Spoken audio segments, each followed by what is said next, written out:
ওদিন একাত্র করবে আর কি, সবাই মিলে এইভাবে বসছি। বসার পরে আপনার যখন লোকজন আসলো আর কি, বসলো সবাই। বসার পর দুইজন মানে বসার আগে তারা প্রতিবাদ জানাইছে, যেখানে আওয়ামী লীগের লোক আসছে, তারা এই কমিটি মেনে নেবে না, তারা বর্জন করে গেছে, আউট হয়ে গেছে ওখান থেকে দুজন প্রার্থী। তো আউট হয়ে যাওয়ার পর আমিও বাইরে পড়ছি ওখান থেকে। আমার এক চাচা ছিল, ওনারা আমি আনতে গেছি, আমি রাস্তা কমতে এসে পড়ছিলাম। পরে আমার চাচার আনতে গেছে, তখন এরা আমার সবাই আঁকড়িয়ে ধরছে। ধরার পর সভাপতির নাম ঘোষণা করছে, তারপরেই আমার নামটা ঘোষণা আসছে। 2 মিনিট সাথে সাথে মানে জয় বাংলা স্লোগান দিছে। এই স্লোগানের কারণেই এটা আমি মাইনে নিতে পারি নাই, যে আমি ওই শহীদ জিয়ার আদর্শ করে আমি এই স্লোগানে আমি সেক্রেটারি হতে চাই, এই জন্য আমি পদত্যাগ করছি। আওয়ামী লীগের কোনো লোক আমার সাথে যায় নাই, বিএনপির কোনো সম্মেলনে আওয়ামী লীগের লোক যায় না। আর দেশে তো আওয়ামী লীগই নেই, যা গেছে বিএনপির সমর্থক যারা, তারা আমার সাথে গেছে। গণতান্ত্রিকভাবে এটা নির্বাচিত হয়েছি আমি।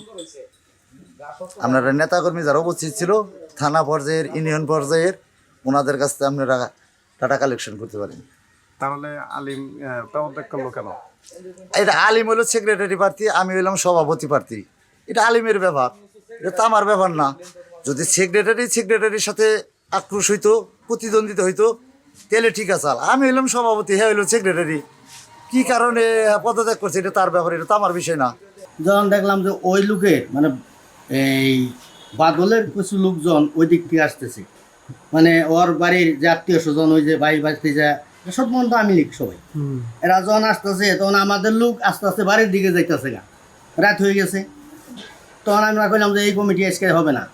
ওরা কথা না হবে, গণতন্ত্র করে কমিটি করবো। পরে এটা ওই বাদলের কথা আমাকে হলো সেক্রেটারি সাহেব নতিম মাস্টার, তারেও একবারে ঘিরাও দিতে কমিটি ডিক্লেয়ার দেওয়া যাবে। পরে আমরা বলছি না, আমরা এই কমিটি মানি না। আমাদের নির্দেশ হলো যারা প্রকৃত বিএমপি তাদেরকে নিয়েই কমিটি করতে হইব, আমি লীগের লোক নিয়ে কমিটি করা যাবে না। এটা আমাকে নেতার নির্দেশ, তার যে নির্দেশ। আওয়ামী পুনর্বাসনের যে অভিযোগটা করা হয়েছে, আওয়ামী পুনর্বাসন বলতে আমার যে ব্যাখ্যা, আমি যেটা বুঝি, যে কোনো আওয়ামী লীগের নেতা বা কর্মী কিংবা সমর্থক, তাকে যদি আমি আমার বিএনপির কোনো কমিটিতে অন্তর্ভুক্ত করে আমি যদি কমিটি অনুমোদন দিই, তাহলে সেটা হবে আওয়ামী পুনর্বাসন। আমার যে ক্ষুদ্র জ্ঞানের যে ধারণা, এটাই আমি বুঝি। কিন্তু ওই দিন যে সম্মেলন হয়েছে, সেই সম্মেলনে উপস্থিত আমাদের তৃণমূলের যে ভোটার, বিএনপির সমর্থক, কর্মী সমর্থক, তাদের সম্মতিক্রমে, তাদের উপস্থিতিতে আমরা করেছি যে তারা সভাপতি এবং সেক্রেটারি 2টা পদের মধ্যে আমরা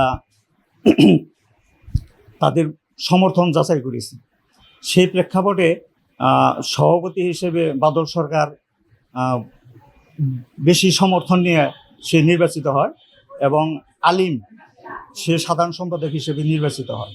মোসার ওই যে ওই কমিটির নাম কি, কালাম, এরা গেল গা যে এটা আমরা মানি না, এটা কয়ে গেল গা।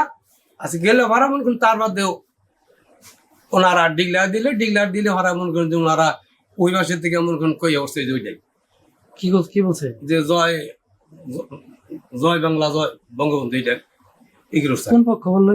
এটা মনে করেন বাদলের পক্ষে লোক আটুরি আর এত মনে করে দিল। পরে তো লোকজন আইয়ে ফেললো।